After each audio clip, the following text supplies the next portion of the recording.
Mensagem do dia. Abra sua Bíblia comigo na carta aos Gálatas, capítulo de número 5.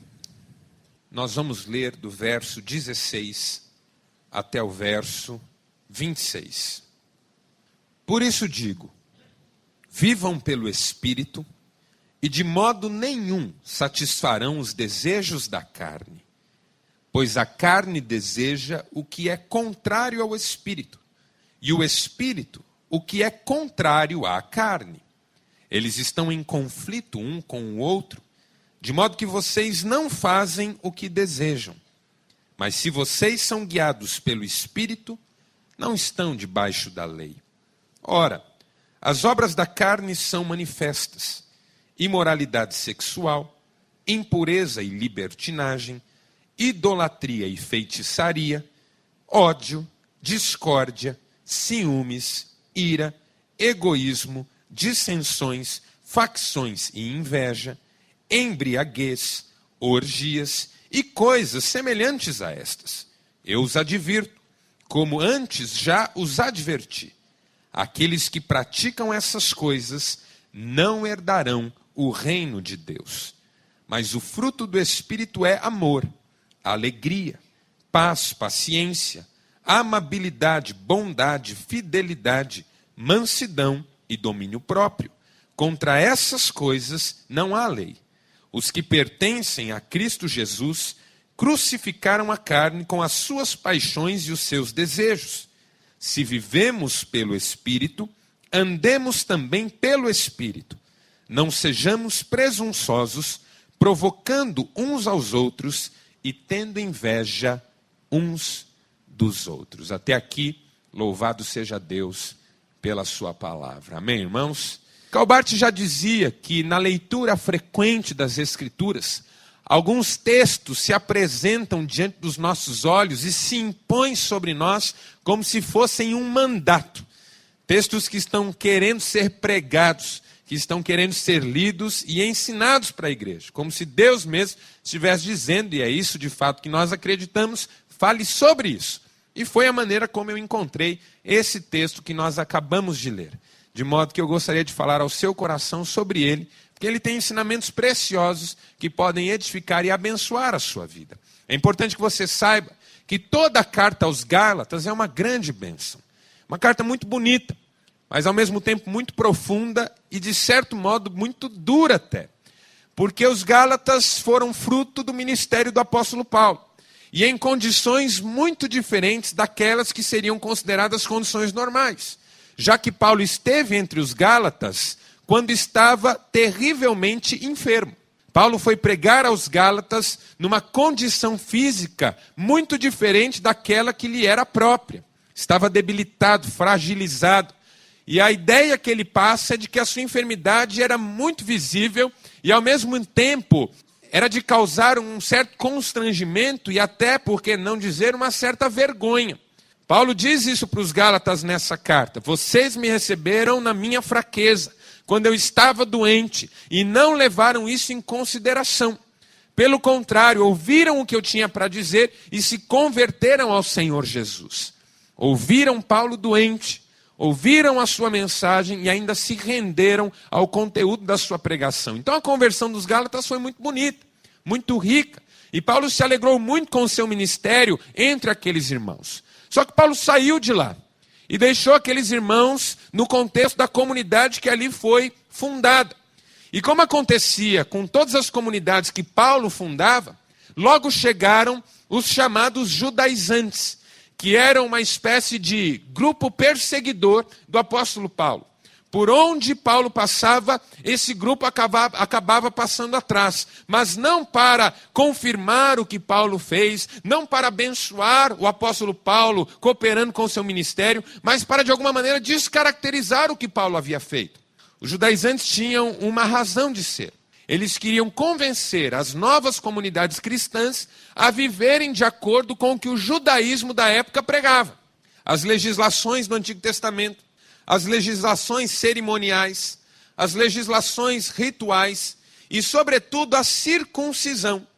Os judaizantes que acompanhavam Paulo por onde ele ia, tentavam convencer os convertidos a viver de acordo com o que o judaísmo pregava. E assim acabavam desviando o foco daqueles irmãos e atrapalhando o conteúdo da mensagem do apóstolo Paulo. E aí Paulo, quando fica sabendo que esses homens e mulheres tinham passado por lá e tinham feito um estrago muito grande na vida daquela igreja, que agora estava se comportando como se fosse uma comunidade judaica, Paulo escreve essa carta para demovê-los do erro, para trazê-los de volta. E todo o tema da carta é: vocês que se converteram pela graça vão voltar aos rudimentos da lei. Vocês que foram chamados à liberdade vão assumir sobre si mesmos a escravidão. No capítulo 3, Paulo diz: ó insensatos Gálatas, quem vos seduziu para vos desviardes do evangelho e voltardes às leis de homens?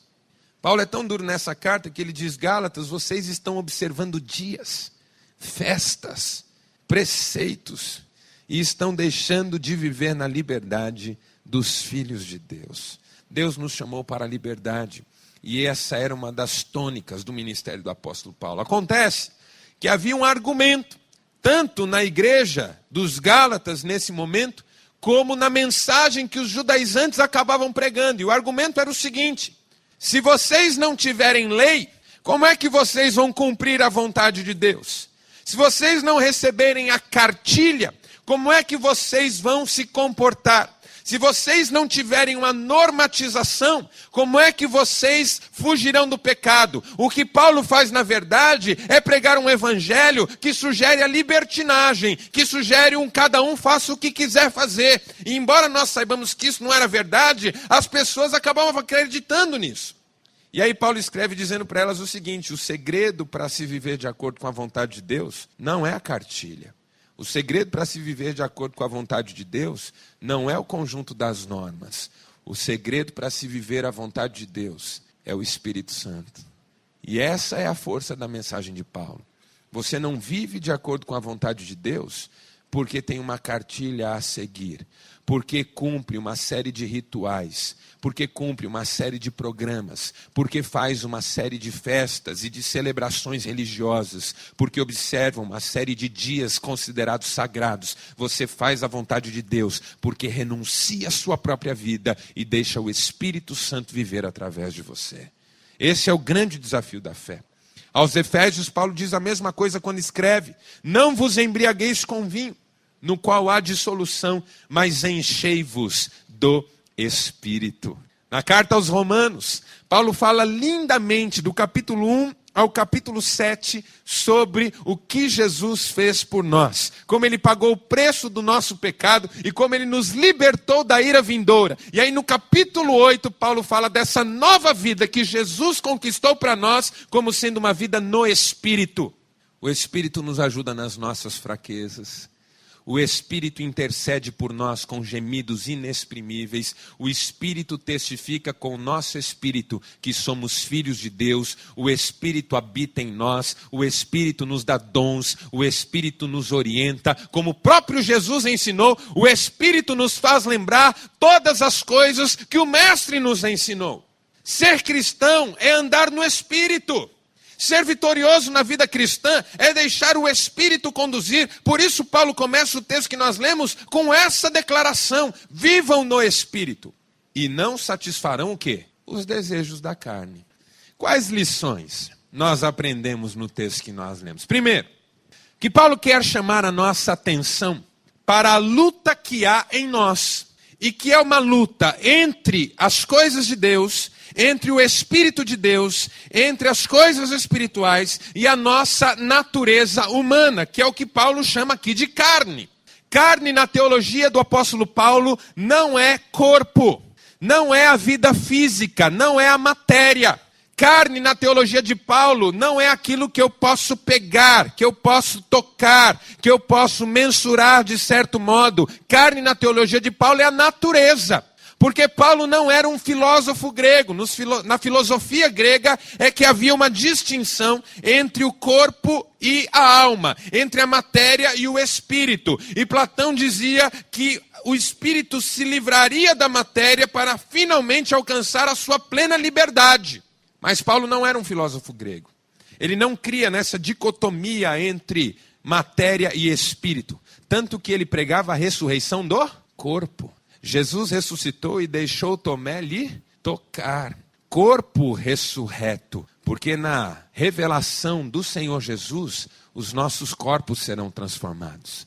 Não é que haverá um desligamento da nossa alma, como um fantasminha, em relação ao nosso corpo. Mas nós, como um todo, seremos renovados.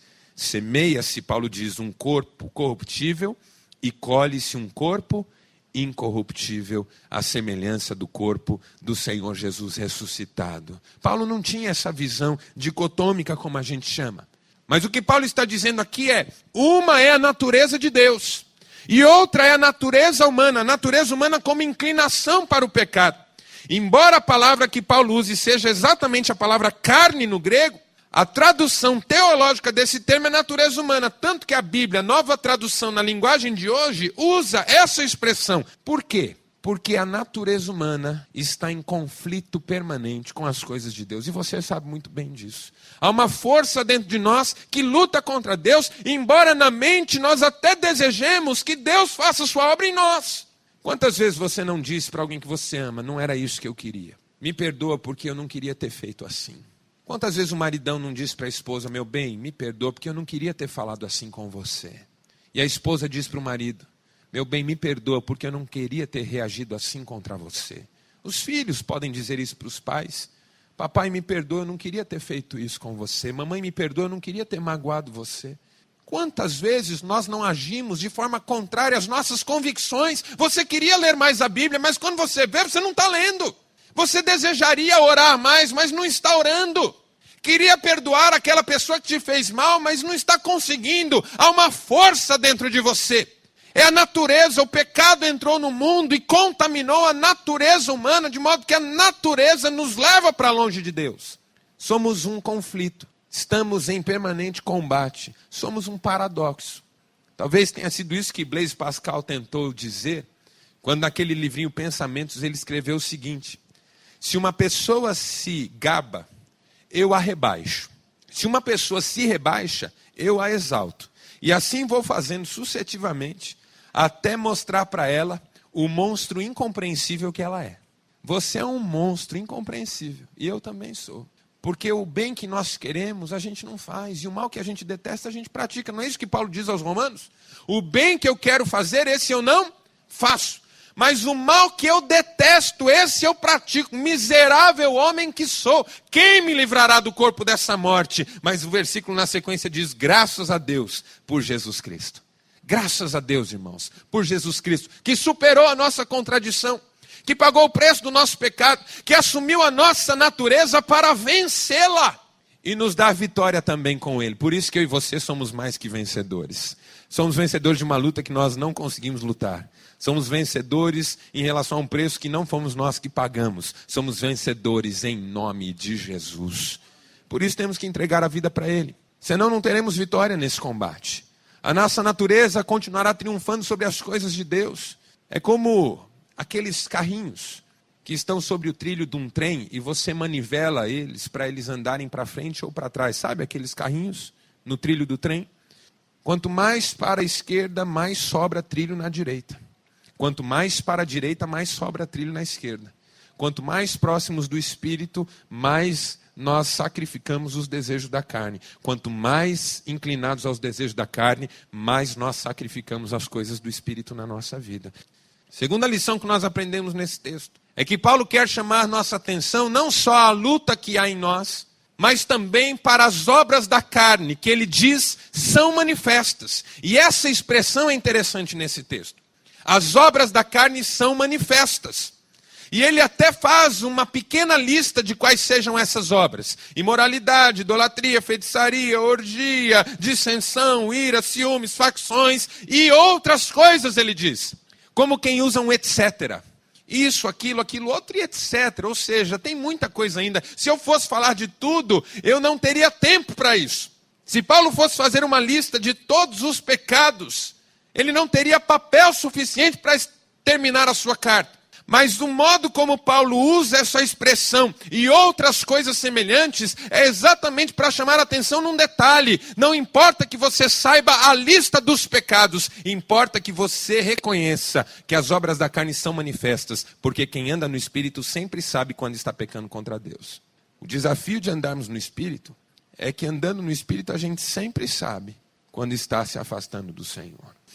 Se você tem cachorro em casa, você já deve ter flagrado seu cachorro fazendo algo errado. E aí no que você olhou, ele deu aquela encolhida e fez aquela carinha de eu sei o que eu fiz. Tem cachorro que sabe quando fez uma coisa errada, não tem? E as crianças também. Crianças que não são cachorros, mas são ingênuas, também sabem quando fizeram coisa errada. Você olha e a criança já tem percepção. Se até um cachorro consegue sacar que fez algo errado, quanto mais aqueles que vivem no Espírito. Por quê? Porque o pecado não é uma questão de lista sobre o que nós não podemos fazer. Pecado é um problema do coração. Se tem um ensino na Bíblia, é que o pecado não é aquilo que a gente faz, mas é aquilo que a gente é. Você não é pecador porque comete pecado. Você é pecador porque a sua natureza está corrompida. Davi disse, em pecado eu fui gerado, em iniquidade me concebeu a minha mãe. É um problema da existência humana. Nós somos pecadores. E Jesus quis deixar muito claro para nós que o pecado é um problema do coração, que nasce no coração e que se consuma no coração. Jesus ensinou que se alguém olha para uma mulher com intenção impura, já adulterou com ela. Jesus disse que se alguém odeia o seu irmão, já o assassinou. Tiago, que é de uma percepção da palavra de Deus tão forte, chegou a dizer que a pessoa que cai num mandamento é culpada de todos os outros. Sabia disso? Está lá em Tiago. Se você caiu num mandamento, você é culpado de todos os outros. Sabe por quê? E ele completa. Porque o mesmo Deus que disse não mate, também disse não adultere. O mesmo Deus que disse, não terás outros deuses, disse, não dirás falso testemunho. Ou seja, o pecado não é contra a lei, o pecado é contra Deus. E ele nasce num coração rebelde, que prefere fazer a sua própria vontade do que a vontade do Senhor. Então, quando os crentes do passado diziam, eu não roubo, não mato, não jogo, não bebo, não fumo, isso não era vantagem nenhuma. Porque todos nós somos assassinos, idólatras, ladrões. Todos nós. Todas as vezes que o nosso coração diz não para a vontade de Deus. Todas. Todas as vezes. E as obras da carne são manifestas. A gente sempre sabe, porque ninguém conhece o seu coração como você. Só Deus conhece o seu coração mais que você. Mas você conhece o seu coração. Você sabe quando uma motivação sua é impura, não sabe? Paulo disse que nós somos capazes dos mais belos gestos com as piores intenções. Dar os bens para o pobre, queimar o corpo no fogo, e tudo isso sem amor. Nada disso terá valor. Aos olhos do mundo, seremos heróis. Aos olhos da sociedade, seremos idolatrados. Mas aos olhos de Deus, isso não tem valor nenhum. Por isso Deus falou para Samuel, na casa de Jessé, diante do irmão mais velho de Davi, não atentes para a sua aparência e nem para a sua estatura. Deus não vê como vê o homem.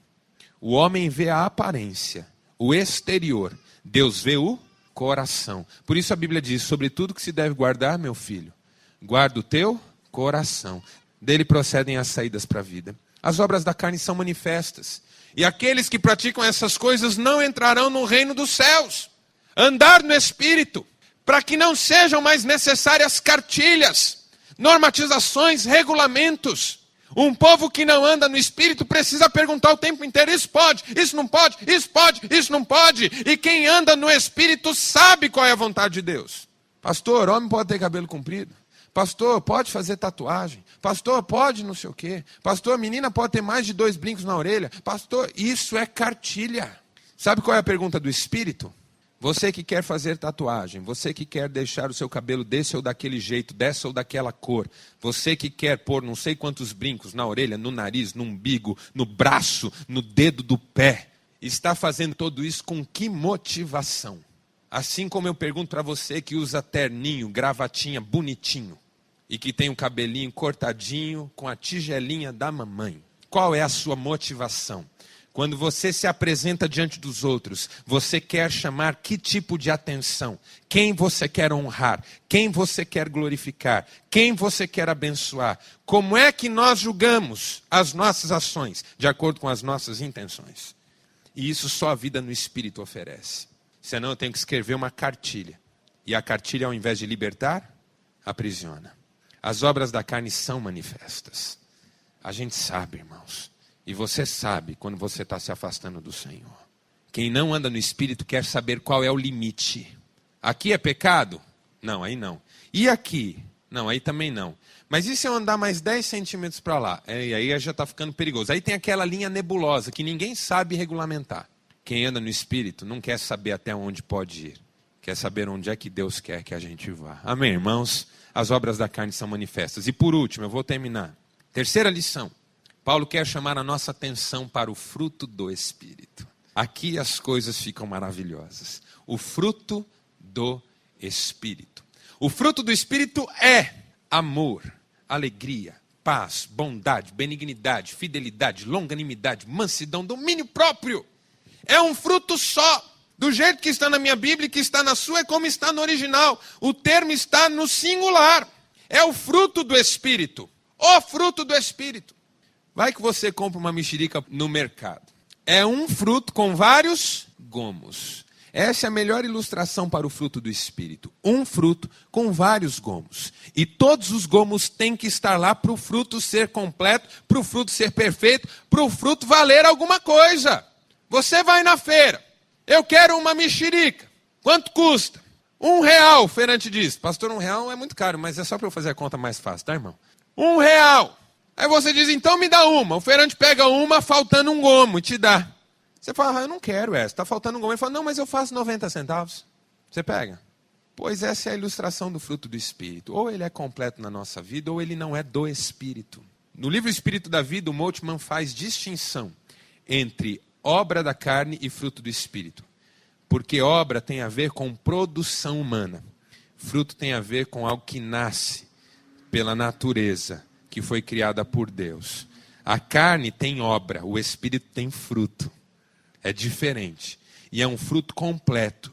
E é um fruto que quando o Espírito produz, tudo é diferente na nossa vida. Sabe o que é viver no Espírito? É ser mais amável, é ser mais pacífico e pacificador, é ser mais alegre, é ser mais bondoso, generoso, é ter mais fidelidade, é conseguir tratar as pessoas de um modo que seja independente daquele modo como elas nos tratam. Porque é hora do fruto nascer.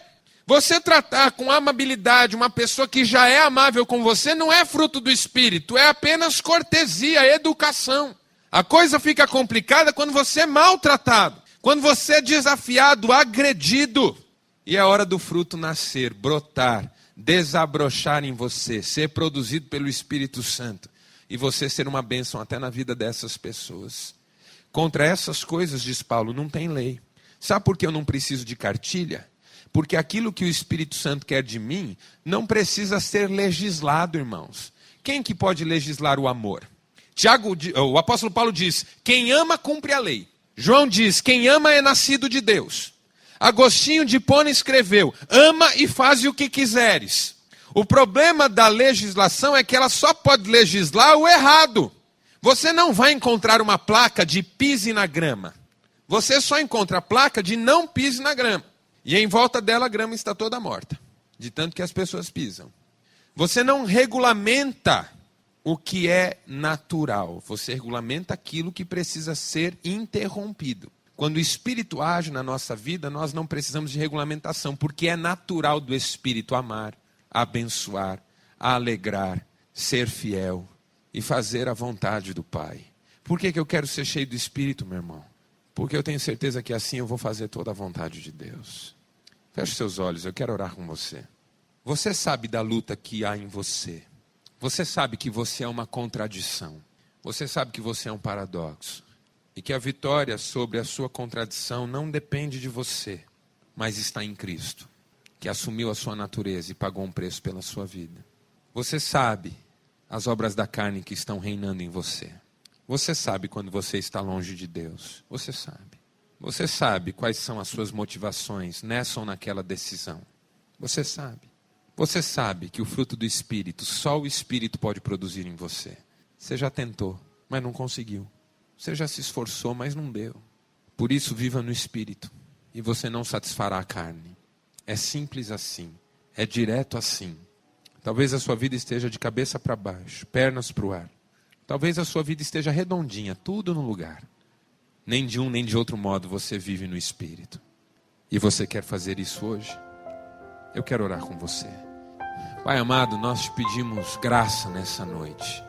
Unção do Espírito Santo. Visita-nos, meu Deus. Visita-nos para a tua glória. Dá-nos viver no Espírito, Pai. Esse Espírito doce e maravilhoso que habita em nós. O apóstolo Paulo disse que nós fomos selados com o Santo Espírito da promessa, o qual é o penhor do nosso resgate naquele dia. Que esse Espírito nos dirija os passos, que esse Espírito sonde os nossos corações, que esse Espírito nos ajude a ver aquilo que está fora de lugar em nós, que esse Espírito nos ensine a ler a palavra, que esse Espírito nos ensine a viver de acordo com a vontade do Senhor. Pai, eu quero orar por uma igreja espiritual aqui, cheia do Espírito Santo, livre daquilo que é religiosidade, daquilo que é cerimônia, daquilo que é só aparência externa. Uma igreja heterogênea, uma igreja de gente diferente, das mais diversas culturas, mas gente movida por um só desejo: andar no Espírito. Ah, meu Deus, para que o Senhor nos encha, nós precisamos estar esvaziados de nós mesmos, para que o Senhor nos preencha, nos complete e faça uma grande obra na nossa vida, em nome de Jesus. Amém.